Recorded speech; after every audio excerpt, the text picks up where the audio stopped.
weekend long. We grid this race by lap time. Expectations to maybe shuffle the order a bit. We'll do that after the starting grid. It's Eric Magnussen and Andy Smedegaard on the front row, followed by third place, James Houghton.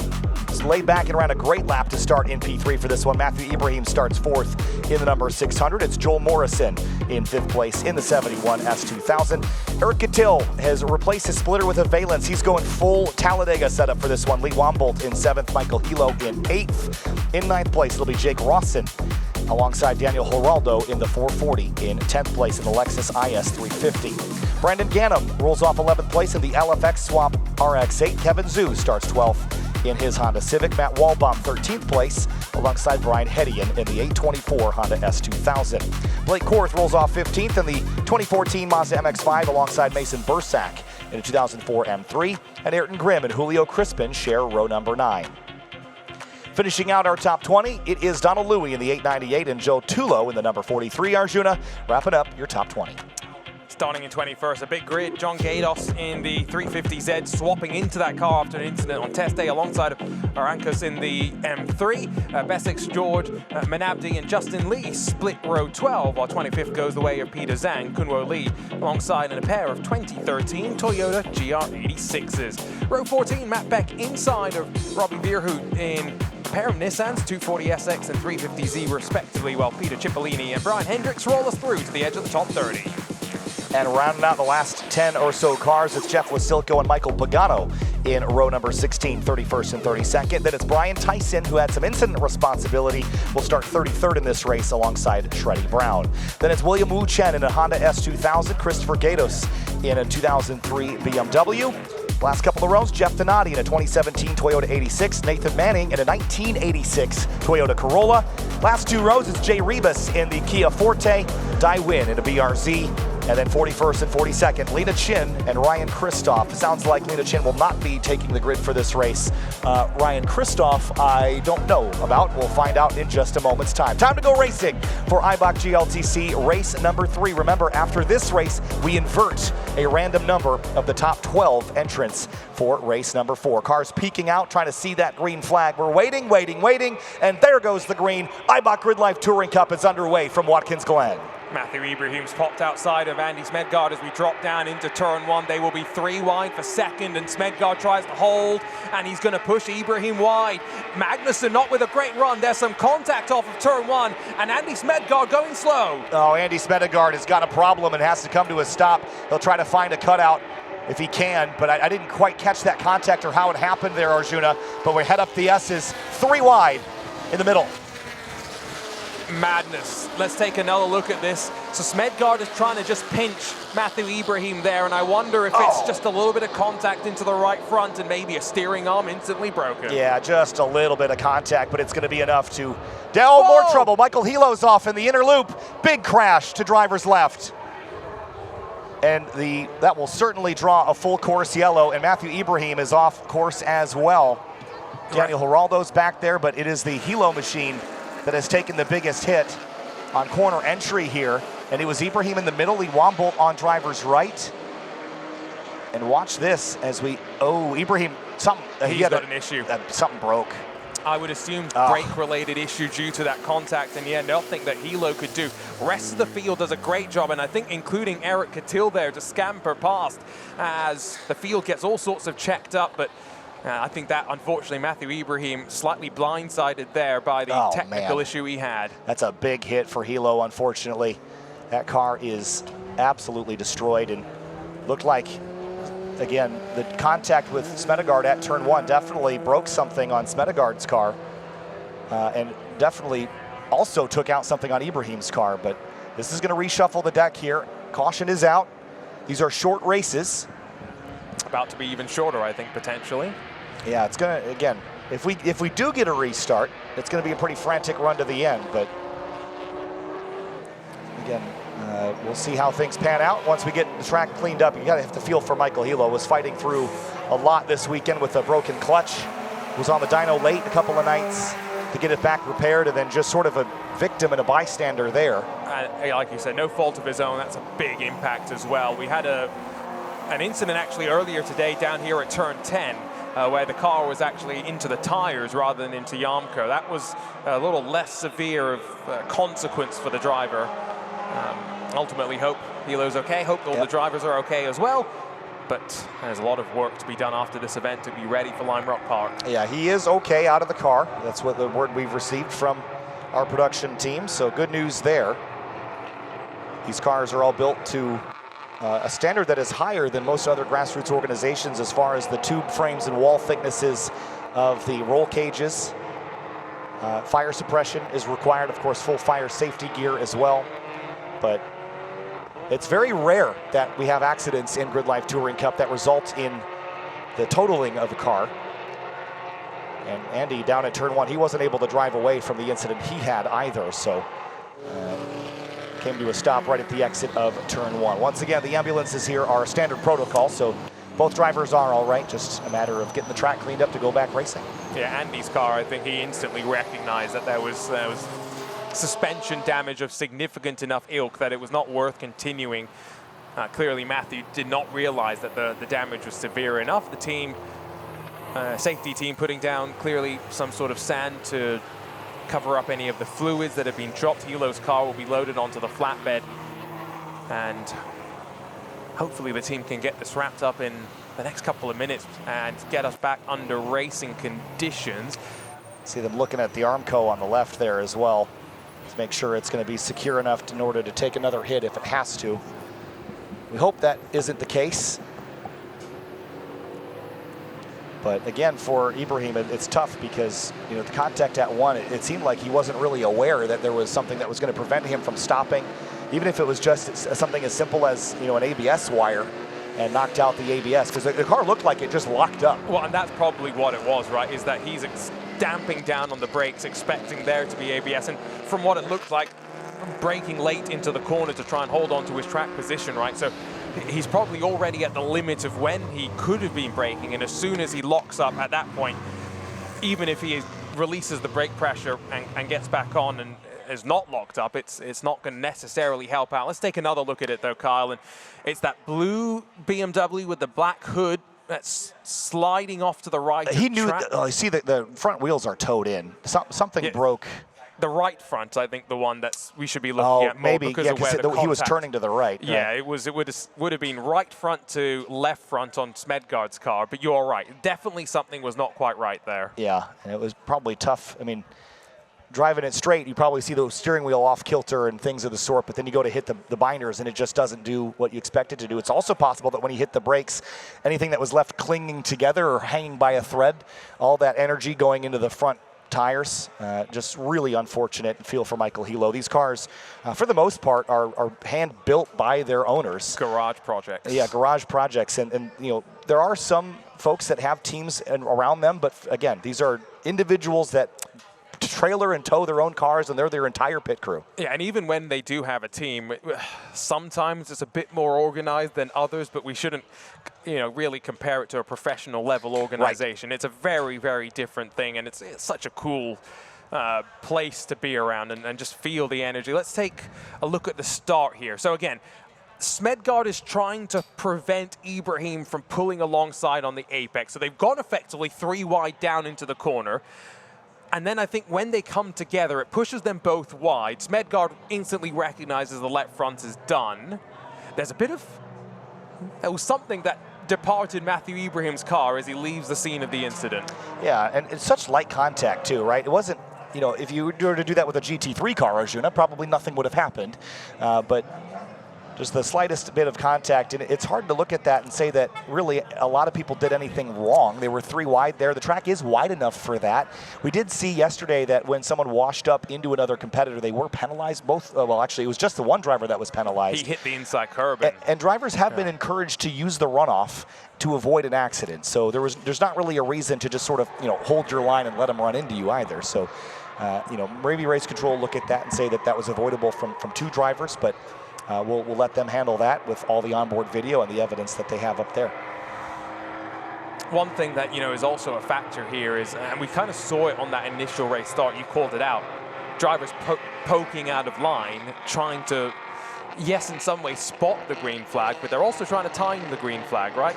And so it does lead to those moments where if someone at the back has a slightly better start and you're 3-4 wide down to a corner like the 90, it can be difficult to know when you are being pinched, when you should be more aggressive. It's a difficult opening corner to attack at speed. One driver that attacked it quite well, navigated the situation very nicely.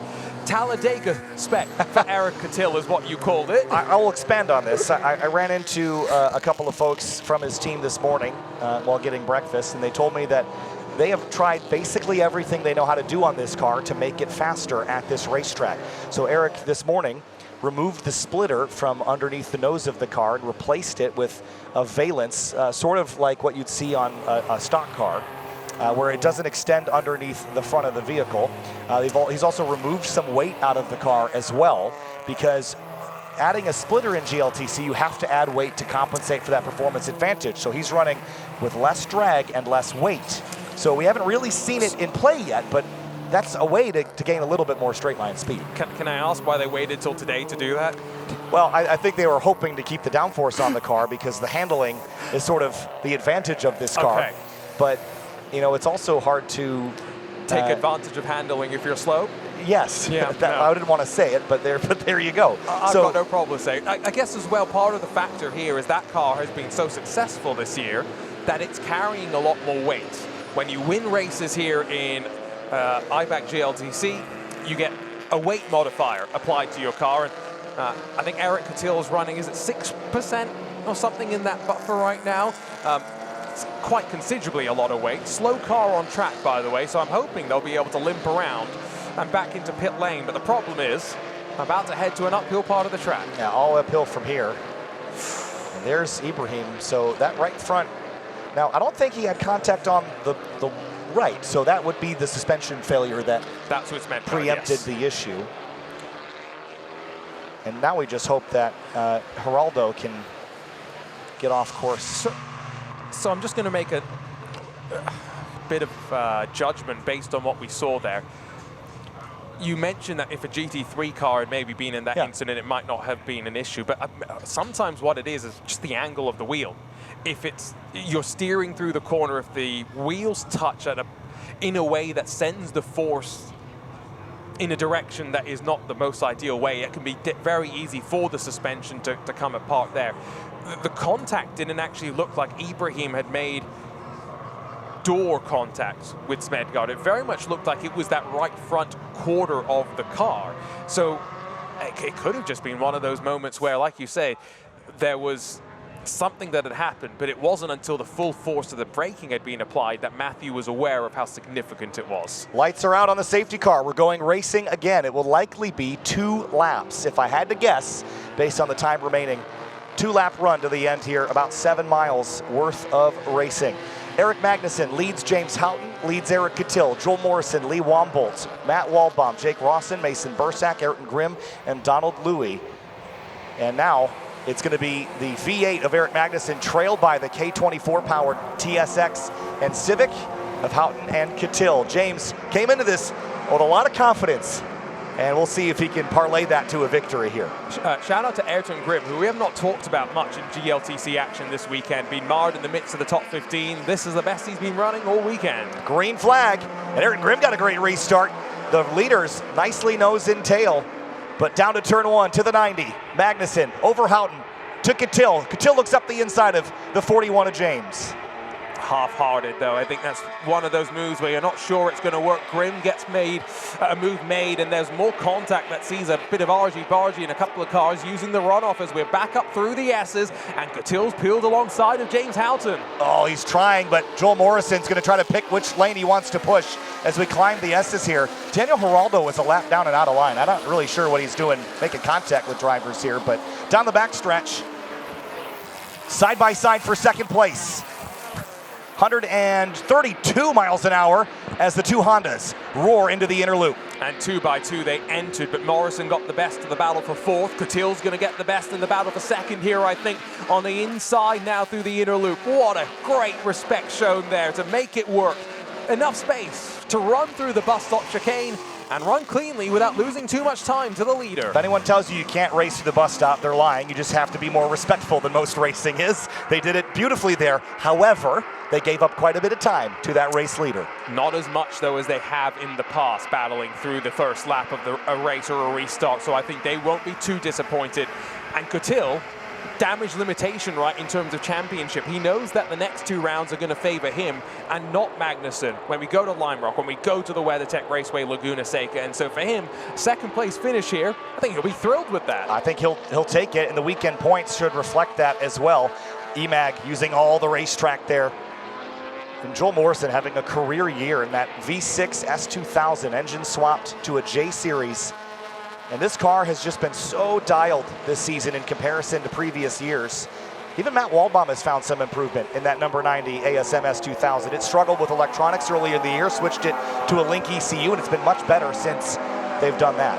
And again, remember, these are ongoing projects. These are not finished, homologated race cars by any means. There's always things that you can do, and that's why I love when we talk about Coutil switching from the splitter to the valence. There's the willingness to try something different, as Magnussen, fastest lap on the restart and 1 more lap to go. Yeah, just 1 lap, and it's 2 seconds that Coutil has to make up, so I think it's going to become a defense for second rather than a charge to first. Here comes James. This car called the Bullet TSX, looking to the outside here through turn 2. What a power move for the 41K Tune car, and easily launches around Coutil.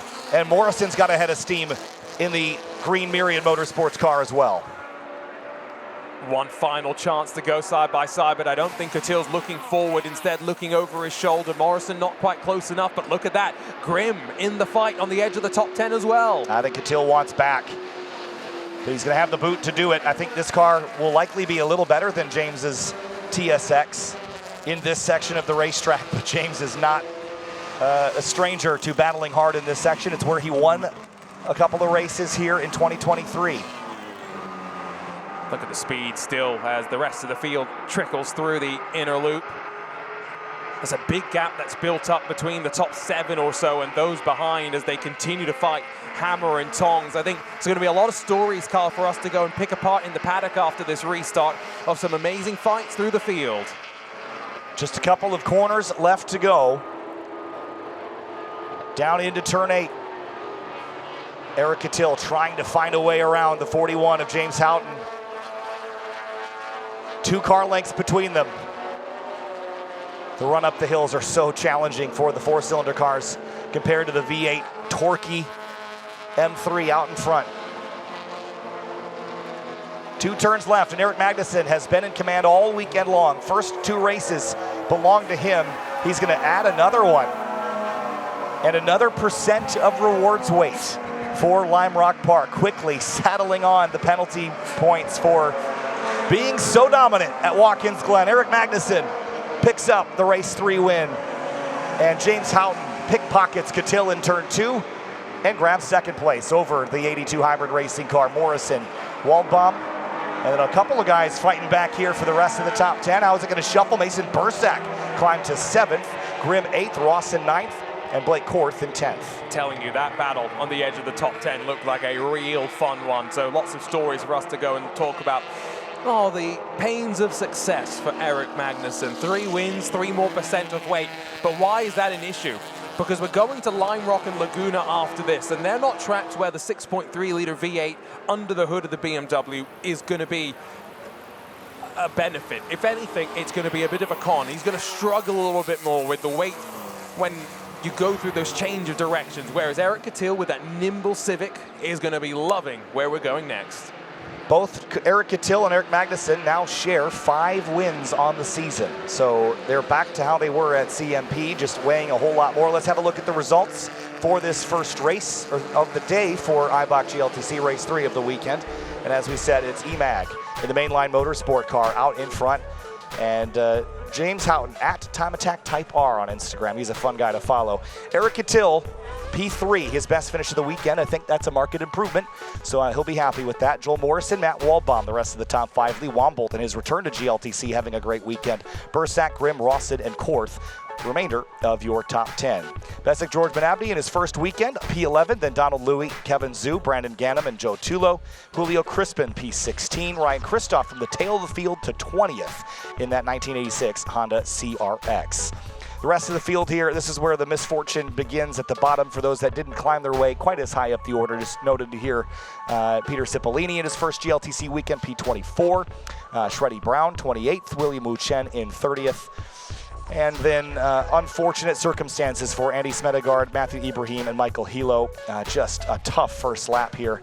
Again, thoughts with Michael Hilo. He's got a long road ahead to repair that car. And we'll see if we even get to see Andy Smedegaard and Matthew Ibrahim in our second race of the day. They may have a bit more work to fix up.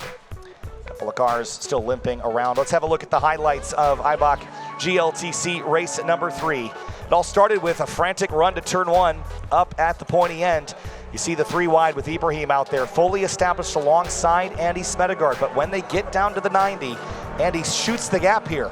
A little bit of contact with the 600. Puts Andy out of the race, but Ibrahim didn't realize he was going to be until right here. Hits the brakes, car just goes straight, and Hilo had nowhere to go. And into the Armco barrier right in front of Daniel Geraldo there. Put out our full course yellow.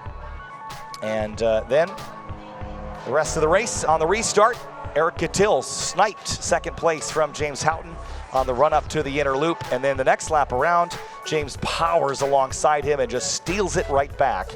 Not exactly sure what was wrong. Maybe Eric missed a shift. I have to imagine something gave James that massive run up towards the inner loop. But the resumption of that battle never came like I might have thought. Through the boot, and EMAG in the number 3 mainline motorsport car wins Eibach GRIDLIFE Touring Cup, race number 3.